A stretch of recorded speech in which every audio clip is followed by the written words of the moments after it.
ዩናይትድ ስቴትስ ዓለም አቀፍ የልማት ድርጅት USAID የአፍሪካን የልማት ገጽ በመቀየር ትልቅ ሚና ተጫውቷል። በተለይ በአፍሪካ በተለያዩ ሀገሮች ላይ ጤናን፣ ትምህርትን እንደዚሁም ደግሞ ዲሞክራሲን ለማበረታታትና ለመሸፈን ለማሳደግ ሲል ብዙ ጥረት እንዳደረገና በብዙ ቢሊዮን ዶላር የሚቆጠር ድጋፍ እንዳደረገ ይነገርለታል።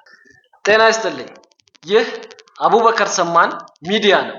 ዛሬ የምናየው USAID ከአፍሪካ ሀገራትና ከአፍሪካን መሰል ሀገራት ጋር የነበረው ግንኙነት እንዲሁም ደግሞ የUSAID መዘጋትና የአፍሪካ መሪዎችና የአፍሪካ ሀገራት ምን አይነት እጣ ፈንታና ምን አይነት አጋጣሚዎች ይኖራቸዋል የሚለውን በጥልቀት እናያለን። አብራችሁን ስትቆዩ ምንም ይባክን ጊዜ እንደማይኖር ተስፋ አደርጋለሁ።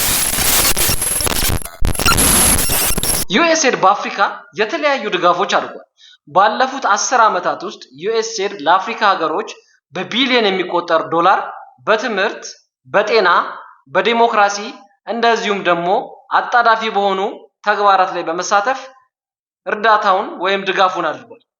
ይህ ድጋፍ በተለያየ አጋጣሚ የአፍሪካ ሀገሮች የተጠቀሙበት ሲሆን የተለያዩ ተግዳሮቶችና አምጥቷል ተብሎ ይታሰባል።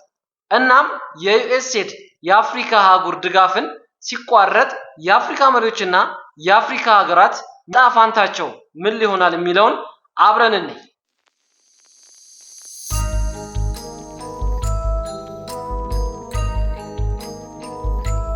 እንደ አውሮፓውያን አቆጣጠር 2023 ብቻ የአፍሪካ ሀገራት USAID በኩል ያገኙት ድጋፍ በቁጥር ሲገለጽ ኢትዮጵያ ከዚህ ውስጥ ከፍተኛውን ድጋፍ ታገኝ ነበር። ኢትዮጵያ በ2023 1.7 ቢሊዮን ዶላር ድጋፍ አግኝታለች። ከኢትዮጵያ በመቀጠል ሶማሊያ 1.4 ቢሊዮን ዶላር፣ ሌሎች ከአፍሪካ ሀገራት በUSAID ድጋፍ በ2023 የተጠቀሱት ናይጄሪያ 800 ሚሊዮን ዶላር እንደዚሁም ደግሞ ኬንያ 600 ሚሊዮን። እናም ይህ ከፍተኛ ቁጥር ያለው ገንዘብ ለተረጂዎችና በተረጂነት ላይ ለሚኖሩ በተለያዩ ኤጀንሲ እንዲሁም ደግሞ በተለያዩ ድጋፍ ሰጪ አካላት የተከፋፈለና በእነሱ መልክ ለተደራሽ እንዲሆን ስራዎች የተሰሩበት ነው። ገንዘብ ወዴት ነው የሚሄደው? እንዴት ነው የሚተገበረው? የሚለው ብዙ ጥያቄ ቢያስነሳም USAID ግን ይህንን ብር አከፋፍሎ ለሚፈልጎ ዓላማ አውሎታል ተብሎም ይገመታል። በ2023 ብቻ ለአፍሪካ አህጉር በጠቅላላው ወደ 59.7 ቢሊዮን ዶላር ድጋፍ አድርጓል USAID። የUSAID ምንጮች የተለያዩ ቢሆንም ዋናው ግን የአሜሪካ ፌዴራል በጀትና የአሜሪካ ታክስ ፔየር ገንዘቦች እንደሆኑ ብዙ ሪፖርቶችና ጥናቶች ያመለክታሉ። ብዙ ሪፖርቶች እንደዚሁም ደግሞ ጥናቶች እንደሚሉት ከሆነ USAID የአሜሪካ መሳሪያ በመሆን አፍሪካ አህጉርን እንደ መሳሪያ በመጠቀም ኢንፍሉዌንስ ለመፍጠር ወይም ተጽዕኖ ለመፍጠር ይጠቀምበታል ይባላል። እናም ይህ ኢንፍሉዌንስ እርዳታውን እንደ ሌሎች እንደ ቻይና፣ እንደ ህንድና እንደዚሁም ደግሞ ራሽያን የመሳሰሉ ሀገሮች ጠልቀው እንዳይገቡና የነሱን ጣልቃ ገብነት በUSAID በኩል የአሜሪካንን ስራ ወይም ደግሞ የውጭ ጉዳይ ስራን እየሰራና እያከናወነ እንደሚገኝ ብዙ ጥናቶችና ብዙ ሰዎች ይናገራሉ። USAID ለአሜሪካ እንደ ንግድና እንደዚሁም ደግሞ ኢንፍሉዌንስ ለመፍጠር እንደ መሳሪያ ትጠቀምበታለች ወይንስ ስትጠቀምበት ነበር የሚለው የብዙ ሰዎች ጥያቄ ነው። US በልማት ፕሮጀክቶችና በኢንቨስትመንት በሚደረገው ሁኔታ ለማሻሻል ብቻ ሳይሆን የተለያየ ሐሳብን በማሰራጨት እንደዚሁም ደግሞ የአሜሪካን የውጭ ጉዳይ ፖሊሲ ዓላማዎች የሚጣጣም ሲሆን ይህም የሌሎቹን ዓለም አቀፍ ሀያላን ተጽዕኖች በተለይ ቻይና በኢንቨስትመንትና በንግድ የምታደርገውን በአፍሪካ የምታደርገውን እርዳታና እንደዚሁም ደግሞ ጣልቃ ገብነት ለመከላከል እንደ መሳሪያ እየተጠቀመችበት እንደሆነ ይመለከታል። ስለዚህ ብሩ ተደራሽነቱ በጊዜያዊ መፍቻ ችግሮች፣ በጦርነት ለሚፈናቀሉ፣ በሰው ሰራሽ ምክንያቶች ለሚፈናቀሉና በሴፍቲ ኔት ፕሮጀክቶች ላይ ያተኮረ ነው ተብሎ ይገመታል። ከዚህ በተጨማሪ የUSAID ድጋፍ እጅ መጠምዘዣና የአፍሪካ ሀገራት መሪዎችን የራሳቸውን ሶቨርኒቲ ወይም ሉዓላዊነት አሳልፈው ለአሜሪካ እንዲሰጡ የሚያስችል የአሜሪካ የጦር መሳሪያ ነው ተብሎ ይጻፋል፣ ይነገራል። ይህ ምን ያህል እውነት እንደሆነ ብዙ የአፍሪካ ሀገሮች በተለያየ መድረክ ላይና በተለያየ ቦታ ጠቅሰውት ይገኛሉ። አፍሪካውያን ብስራት ወይስ መርገምት የሚለው የመጣው ዶናልድ ትራምፕ በ2025 ኦፊሱን ከተረከቡ በኋላ ነው። በዚህ ጊዜ ውስጥ የUSAID መቆም አለበት። ምክንያቱም የአሜሪካ ግብር ከፋዮች ገንዘብ ላልባሌ ነገርና አልባሌ ቦታ እየዋለ ነው። ይህ ደግሞ የአፍሪካ መሪዎችንና የአፍሪካን ሕዝብ አድክመዋል ወይም ለስራ እንዳይነሳሱ አድርጓል የሚል ከፍተኛ የሆነ ወቀፊያና ዝልፊያ በአፍሪካ ሕዝብና በአፍሪካ መሪዎች ላይ አሳርፈዋል። ስለሆነም የዩኤስኤድ ድጋፍ መቋረጥ በመወሰን በአፍሪካ አህጉር ወይም በአፍሪካ ሀገሮች ሊያስከትል የሚችለውን መዘዝ አሳሳቢ አድርጎታል።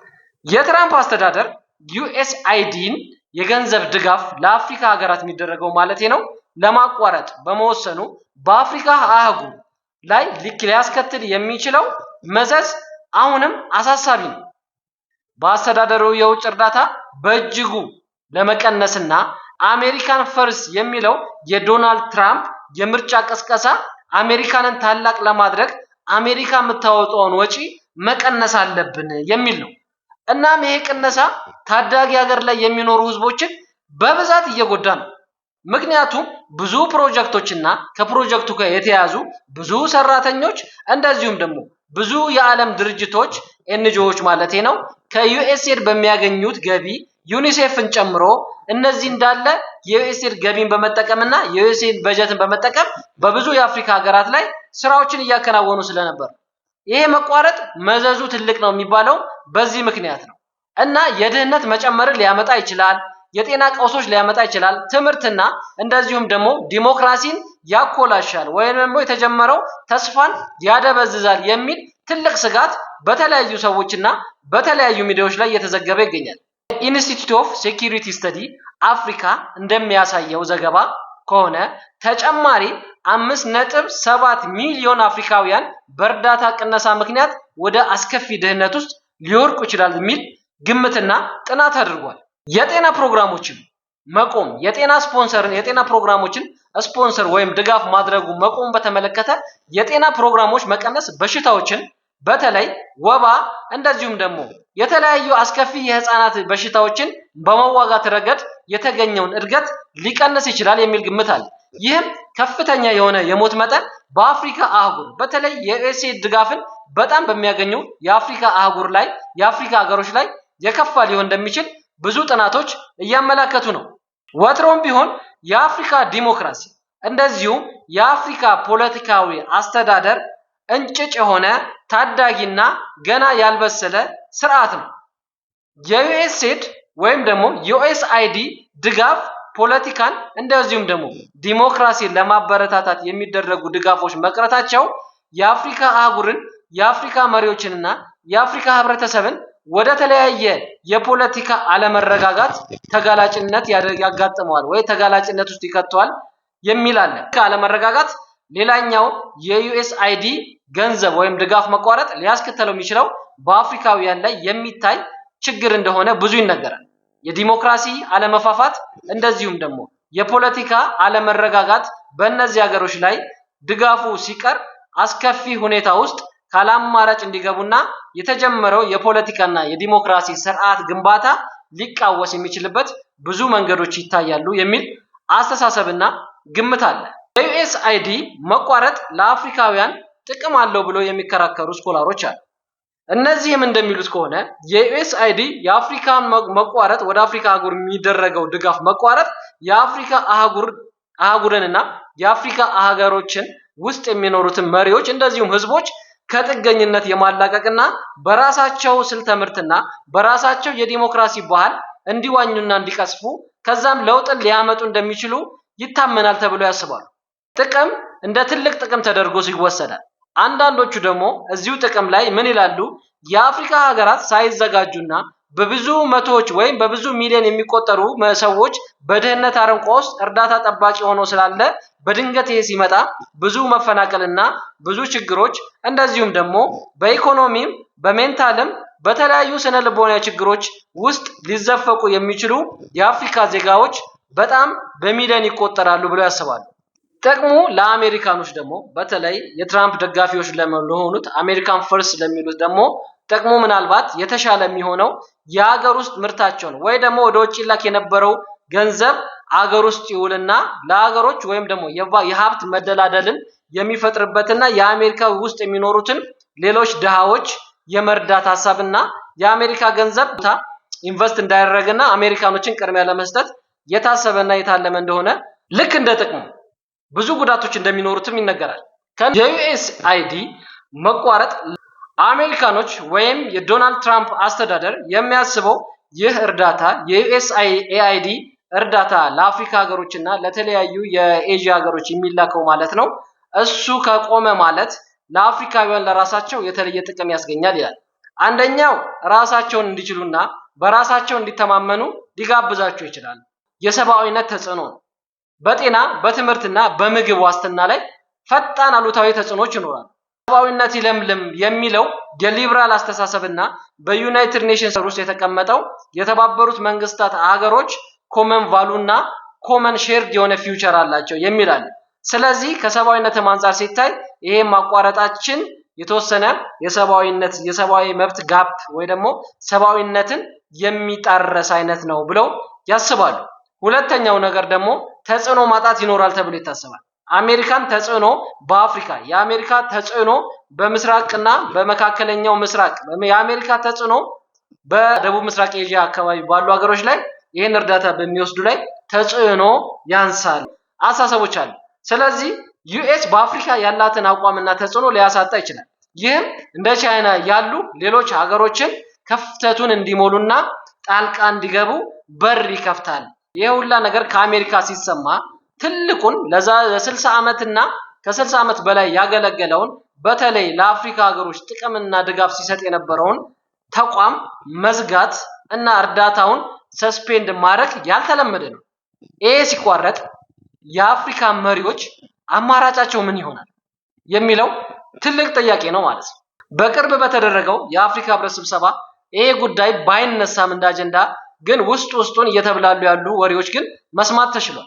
ከነዚህም ውስጥ ከእርዳታ ቅነሳ አንጻር የአፍሪካ መሪዎች ልማትን ለማስቀጠል የተለያዩ አማራጮችን እየፈለጉ እንደሆነ ለማወቅ ተችሏል።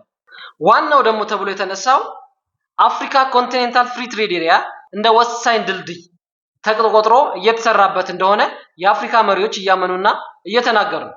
ይህ የሚሆነው የአፍሪካ ውስጥ የንግድ ማጠናከር የሚለው ነው። ኢንተርናል ትሬድ ሊንኬጅ የሚለው በተጨባጭ በአፍሪካ አጀንዳ 2063 ላይ የተቀመጠ ስለሆነ እሱን በአፍሪካ ሀገራት መካከል የንግድ ልውውጥ መጨመርና የውጭ እርዳታን ጥገኝነትን ሊቀንስ የሚችል ትልቅ ሜካኒዝም አድርጎ እየወሰዱት ይገኛሉ ተብሏል። ዴቨሎፕድ እየሆኑ ካሉ ሀገሮች ጋር ግንኙነትን ማጠናከር ነው። ለምሳሌ ከብሪክስ አባል ሀገራት ጋር ኢትዮጵያም አንዷ የብሪክስ አካል ነች። ስለዚህ ከነሱ ጋር በደንብ እጅና ጓንት ሆኖ የተክተት ወይም የተከፈተውን ክፍተት መዝጋት የሚቻልበት ትልቅ መሰላል ወይም መጋረጃ ይሆናል ተብሎ ይጠበቃል። እናም ከታዳጊ ለጋሽ ሀገሮች ጋር መቀራረብ እንደ ቻይናና ህንድ ያሉ ሀገራት ለልማት እርዳታ ጉልህ እየሆኑ ስለመጡ ከነሱ ጋር አብሮ መስራት የጊዜያዊ መፍትሄ አድርገው እየወሰዱት ይገኛሉ። ከዚህ ባሻገር ትልቁ ኮስት የተሰጠው ደግሞ ኢንተርፕረነርሺፕ ነው። የሀገር ውስጥ ስራ ፈጠራን በተለያየ መንገድ ማበረታታት የሚል ነው። የሀገር ውስጥ ንግዶችን ማሳለጥ፣ ማበረታታት የኢኮኖሚ እድገትን ሊያመጣ የሚችሉ ትልልቅ የሆኑ የስራ እድል ፈጠራዎችን ማምረትና ማስገባት፣ ፖሊሲዎችን መቅረጽ፣ ያንን ፖሊሲ ተግባራዊ አድርጎ የተጀመሩት ኖት ኦንሊ ዩኤስኤድ በተለያየ ድጋፍ የሚመጡ ብሮችንም እንደዚሁ በምክንያት እንኳን ቢቋረጡ እነሱን ለመከላከል የሚያስችል ስራ በኢንተርፕረነርሺፕ አውሮፓውያን አቆጣጠር በ2018 በመጀመሪያው የትራምፕ የስራ ዘመን ውስጥ ትራምፕ ስለ አፍሪካ ሀገራት የተለያዩ መግለጫዎችንና የተለያዩ ሀሳቦችን ሰጥቷል። እንደ አውሮፓ አቆጣጠር በጥር 2018 ላይ ትራምፕ ከህግ አውጪዎቻቸው ጋር በመሆን የተወሰኑ የአፍሪካ ሀገራት የጭካኔ አገሮች ናቸው በማለት ጠቅሷል። ይህ የተዘገበው ይህ መግለጫ ሰፊ ውግዘትን የቀሰቀሰ ሲሆን በአንዳንድ የአፍሪካ ሀገራት ላይ ያለውን የንቀት አመለካከት በማጉላት ዩናይትድ ስቴትስ ከጥቅሟ ጋር በሚጣጣሙ ሀገራት ላይ የበለጠ ትኩረት ማድረግ እንዳለባት ይጠቁማል ተብሎ በጊዜው ተዘግቦ ነበር። የተያዘ ትራምፕ ስለ አፍሪካ ሀገራት የጠቀሱት አንዳንድ ነገሮች አሉ። እሱን በኮሜንት ላይ መወያየት እንችላለን። ስልኬንም ኢሜይል እናስቀምጣለሁ። በዛ ላይ መነጋገርና ዲስከስ ማድረግ መመካከር እንችላለን ማለት ነው። ትራምፕ በአፍሪካ ሀገራት ውስጥ በዩኤስኤድ እርዳታ ላይ በመተማመናቸው ተደጋጋሚ የሆነ ትችት ሲዘነዝሩ ነበር። ብዙ አፍሪካ ቅድም እንደነገርኳችሁ በአሜሪካ የልማት ድርጅት ውስጥ ወይም ድርጅት ላይ የጥገኝነት ያለው ነው። ብዙ ሴፍቲኔት ፕሮጀክቶቻችን በተለይ የኢትዮጵያ ጥገኝነቱ ከአሜሪካ ጋር የተያዘ ነው። ከጦርነት አንጻር ስናየው፣ ከሂውማኒታሪያንም ስናየው፣ ከተለያዩ ነገሮች ጋር የዩኤስኤ ድጋፍ የላቀ ነው። ስለዚህ እሳቸው ምንድን ነው ያሉት? ይህ ተደጋጋሚ የሆነ ጥገኝነት የሚጎዳ መሆኑንና አገሮች የውጭ እርዳታ ላይ ከመተማመን ይልቅ የውስጥ በኢኮኖሚ ነፃነት ላይ መስራት እንዳለባቸው በተደጋጋሚ ሲያስረዱ እንደነበር ዘግበዋል ማለት ነው። ያው ትራምፕ ያነሱት በሰዓቱ የውጤት ተኮር አሰራርን በተመለከተ ነው። ውጤት ተኮር አሰራር ሲባል የአሜሪካ ታክስ ፔየር ወይም የአሜሪካ ግብር ከፋዮች ከሚያበረክቱት አስተዋጽኦ አንጻር ውጤቶችን እያዩ አይደለም፣ እድገቶችን እያዩ አይደለም የሚለው ነው። በተቀባይ ሀገሮች በኩል ያለው አለመጣጣም፣ ከአሜሪካ ፖሊሲ ጋር አለመጣጣም በመግለጽ መልካም አስተዳደር ላይ ችግር ስላለ መልካም አስተዳደር ጋር ለመስራት ብዙ ችግሮች እየተጋፈጥን ነው በማለት አሳስበዋል። ስለዚህ እያንዳንዱ የእርዳታ ተቀባይ ሀገር ከአሜሪካ ጥቅም ጋር በመጣጣም መስራት አለበት። ያለበለዚያ ግን ከአሜሪካ ጥቅምና የተቀበለውን ገንዘብ ደግሞ የሚያውልበትና እድገቱን የሚያሳይበት መንገድ እስካልሆነ ድረስ በየጊዜው እርዳታ በመስጠት ልንኖር አንችልም የሚል ዘገባ መዘገቡ የቅርብ ጊዜ ትውስታችን ነው። ሌላው እኔ የምገዛው አስተያየት አለ። ይህም አስተያየት ከሙስና ጋር የተያያዘ ነው። በዚህ በዩኤስኤዲም ይሁን በሌላ የእርዳታ ገንዘብ ወይ የእርዳታ ድርጅቶች ላይ የሚከሰቱ ብዙ የሙስና ችግሮች አሉ። የሚጠቀሱም የሙስና ችግሮች አሉ። የሙስና ተጽዕኖ በጣም ከፍተኛ ደረጃ ላይ መድረሱን ትራምፕም አሳስበዋል። ትራምፕ በአንዳንድ የአፍሪካ ሀገሮች ላይ ያለውን ሙስና እርዳታን ለመቁረጥ ውሳኔ እንዳስወሰናቸው የሚገልጹ ብዙ ባለሙያዎች አሉ። የመልካም አስተዳደር እጦት በተለይ የመልካም አስተዳደር እጦት እና ብልሹ አሰራር ምክንያት ገንዘቡ ለተቸገሩ ወገኖች እንደማይደርስ አስተዳደራቸውን ጠቁመዋል።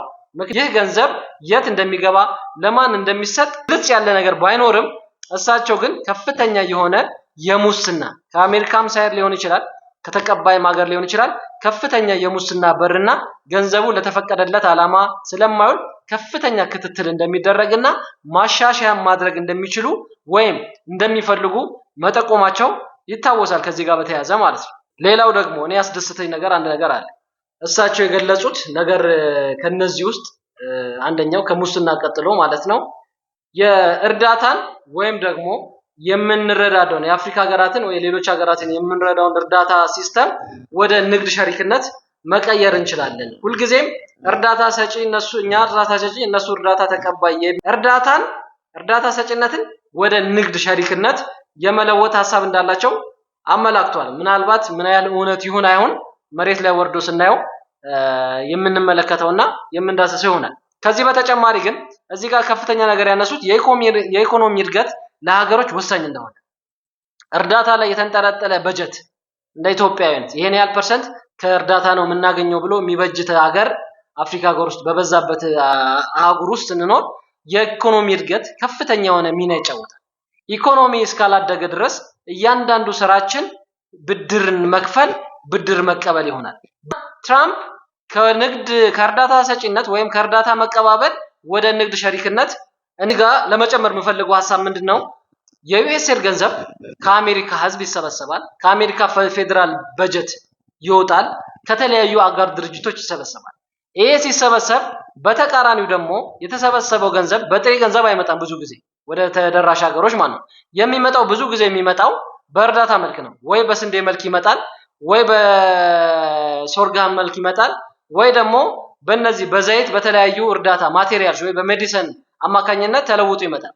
ለምሳሌ በስንዴ በኩል የሚመጣውን ነገር ብንይ ስንዴ ብዙ ጊዜ የአሜሪካ ገበሬዎች በጣም በትልቁ ነው የሚያመርቱት፣ በትልቅ ገበያ ነው ያላቸው እና ስንዴን ዩኤስኤድ ገንዘቡን ሰብስቦ ከአሜሪካ ፌዴራል በጀት ሰብስቦ የት ነው የሚወስደው?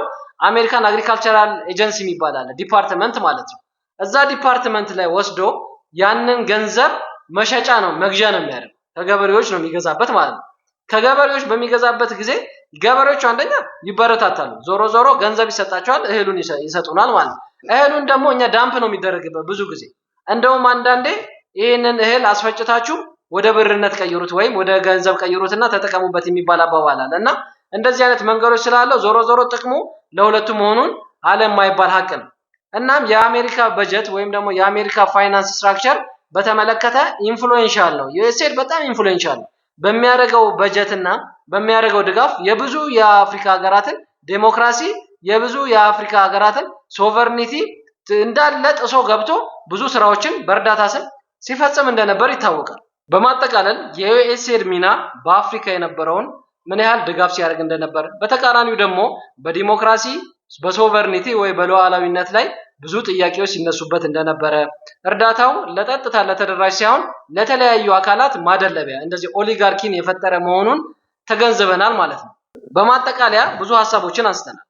የአሜሪካ የልማት ድርጅት ወይም ዩኤስአይዲ ኢትዮጵያ ውስጥ መች ስራ ጀመረ ወይም ደግሞ በዓለም ደረጃ የጀመረውን ስራ መች እንደጀመረ ምን ያህል ዓመት እንደቆየ እያንዳንዱ የአፍሪካ ሀገር በተለይ በትልቁ እርዳታውን ተቀብለው የሚያስተናግዱ ሀገሮች ምን ያህል እንደሆኑ በአመት በ2023 ብቻ ምን ያህል ብር እንዳገኙ ከዚህም በተጨማሪ ደግሞ አሜሪካን ፈርስት በሚለው የሚታወቁት ዶናልድ ትራምፕ ለምን ማቋረጥ እንደፈለጉ ምክንያቶችን በሁለቱም ሳይድ ጥቅሞቹም ጉዳቱም ለአሜሪካ እንደዚሁም ደግሞ ለአፍሪካ ሀገሮች ጥቅምና ጉዳቱን በተመለከተና የአፍሪካ መሪዎች ምን ማድረግ እንደሚችሉ ወደፊት ከጥገኝነት ለመውጣትና የራሳቸውን የሆነ እድገት እንዲያመጡ ኢኮኖሚ ፕሮግረስ እንዲያመጡ ምን ማድረግ እንዳለባቸው የሚታየው ደግሞ ቻሌንጅ የተመለከቱትን ሰፊ ዳሰሳ አድርገናል። ይሄን በማድረጋችን ደግሞ ብዙ ዕውቀት እንደሸመተንና ጊዜያችሁን በአግባቡ እንደተጠቀማችሁበት እገምታለሁ። እናንተ በኮሜንትና ሰብስክራይብ በማድረግ በመተባበር እንደዚህ አይነት ሀሳቦች በአፍሪካም ደረጃ በዓለምም ደረጃ በኢትዮጵያም ደረጃ ሊነሱ የሚችሉ ሀሳቦችን አምጡና ኮሜንት ላይ አስቀምጡልኝ። ለዚህም ፕሮግራም ደግሞ የተቻላችሁን ፊድባክ ወይም ደግሞ ድጋፍ በማድረግ እንድትገልጹልኝ አክብሮት እጠይቃለሁ።